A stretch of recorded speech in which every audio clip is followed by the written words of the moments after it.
मौजूदा वक्त में जैसे जैसे इंटरनेट का उपयोग बढ़ा है, ये हमारी ज़िंदगी का एक तरह से एक हिस्सा बन चुका है। वहीं दूसरी ओर अब बहुत ऐसे शातिर लोग हैं जिन्होंने इसे ठगी का ज़रिया बना दिया है।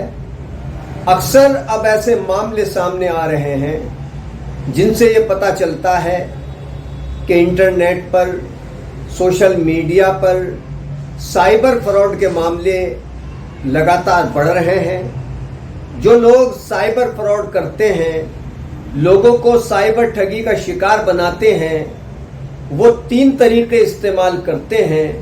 अब तक की जानकारी में तो यही सामने आया है कि वो इन 3 तरीकों से लोगों को फ्रॉड का शिकार बनाते हैं, उनके साथ फ्रॉड करते हैं, हजारों से लेके लाखों रुपए की उनको चपत लगा देते हैं। पहला तरीका वीडियो कॉल का है। साइबर क्राइम करने वाले लोग जो ठगी करते हैं वो वीडियो कॉल करेंगे, आपको अपनी बातों में लेंगे, कुछ ऐसा वो रिकॉर्ड कर लेंगे कि फिर उसके बाद आपको वो ब्लैकमेल कर सकते हैं। दूसरा है ऑडियो कॉल।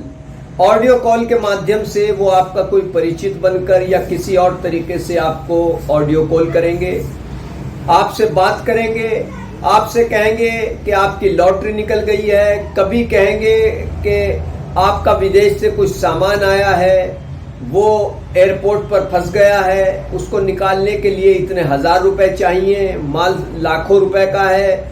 और बहुत लोग उनके झांसे में आ जाते हैं और फिर वो पैसा उनके बताए हुए बैंक अकाउंट में भेज देते हैं। तीसरा जो तरीका है वो क्या है कि वो आपके किसी परिचित के नाम से प्रोफाइल बनाएंगे किसी सोशल मीडिया अकाउंट पर, और फिर उसके माध्यम से वो आपसे संपर्क करेंगे और इस तरह संपर्क करेंगे कि आपको एक बार भी ये शक नहीं होगा कि ये प्रोफाइल आपके परिचित की नहीं है, आपके रिश्तेदार, आपके दोस्त, आपके मित्र की नहीं है।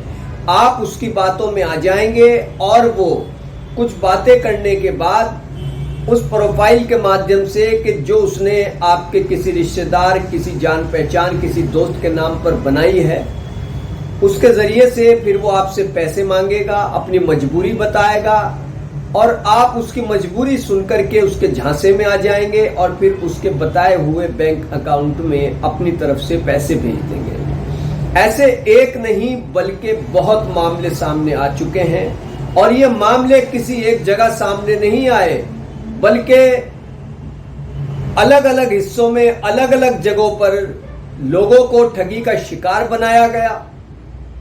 कई जगहों पर पुलिस को कामयाबी मिली तो पुलिस ने उनके जो बैंक अकाउंट थे वो फ्रीज कर दिए, सीज करवा दिए गए ताकि उससे वो पैसा ना निकाल सके जो साइबर फ्रॉड करते हैं। लेकिन ऐसा कब हुआ? जब वक्त रहते जो पीड़ित लोग थे उन्होंने साइबर थाने जाकर वहां पर अपनी शिकायत दर्ज कराई, पुलिस ने तत्परता दिखाई और बहुत लोगों के पैसे वापस भी कराए गए। लेकिन जब देर हो जाती है तो फिर सब कुछ हाथ से निकल जाता है, क्योंकि जिस बैंक अकाउंट में वो आपसे पैसा मांगते हैं और आप उस बैंक अकाउंट में पैसा जमा करा देते हैं और काफी वक्त बाद आप शिकायत दर्ज कराते हैं, तब तक वो उस बैंक अकाउंट से पैसा भी निकाल चुके होते हैं। तो जाहिर सी बात है कि साइबर फ्रॉड से बचने के लिए आपको वीडियो कॉल, ऑडियो कॉल और किसी परिचित की प्रोफाइल से पैसे मांगे जाने जैसे शातिराना तरीकों में नहीं आना है। इसके प्रति आपको जागरूक रहना है। अब तो पुलिस ने काबिल तारीफ कदम यह भी उठाया है कि कई ऐसे नंबर जारी कर दिए हैं, आप उन पर फोन करके उनकी मदद ले सकते हैं, वक्त रहते शिकायत दर्ज करा सकते हैं। आपको थाने या पुलिस के पास जाने की जरूरत भी नहीं है, आप फोन करेंगे और अपनी शिकायत दर्ज करा देंगे।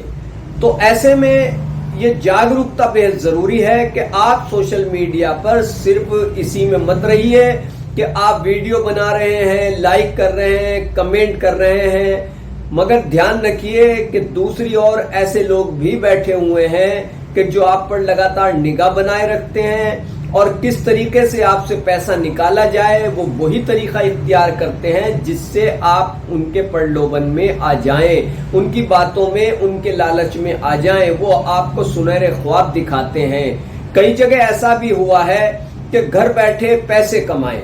जैसे मैं एक मामला पढ़ रहा था कि एक महिला के व्हाट्सएप पर एक लिंक भेजा गया कि इसको ओपन कीजिए। उसने ओपन किया, वो वेबसाइट थी या जो भी कुछ था वो खुली। उसमें कहा गया कि आप घर बैठे काम कर सकती हैं, इतने पैसे कमा सकती हैं। कुछ काम बताया गया कि इधर से इधर फॉरवर्ड करना है। महिला ने किया, पहले 1000 रुपए आए, फिर 2000 या 3000 रुपए भी आ गए। अब उस महिला का यकीन बिल्कुल जम गया कि मैं तो घर बैठे पैसे कमा सकती हूँ।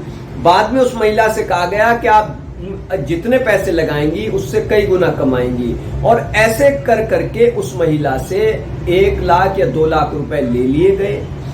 जब तक उसको एहसास होता कि वो ठगी का शिकार बन चुकी है, तब तक उसको ठगा जा चुका था और वो रोती बिलखती रह गई। पहले 1000-2000 रुपए उसको लालच 1000-2000 रुपए उसको दिए गए ताकि वो लालच में आ जाए, और बाद में जब वो लालच में आ गई तो उसको ठगी का शिकार बनाया गया। लाखों रुपए की उसको चपत लगाई गई। ऐसा एक नहीं बल्कि कई मामले सामने आए हैं। इसी तरीके से एक लड़के को नौकरी का झांसा दिया गया। उसको कहा कि घर बैठे काम करो, उसको भी इसी तरीके से कुछ पैसे दिए गए और बाद में उसको ठगी का शिकार बना लिया गया। तो सोशल मीडिया पर या कहें इंटरनेट पर या कहें कि आज के इंटरनेट क्रांति युग में ऐसे लोगों की भी मौजूदगी है जो आप पर निगाह रख रहे हैं और आपको कब ठगी का शिकार बना ले, इससे सावधान रहने की जरूरत है।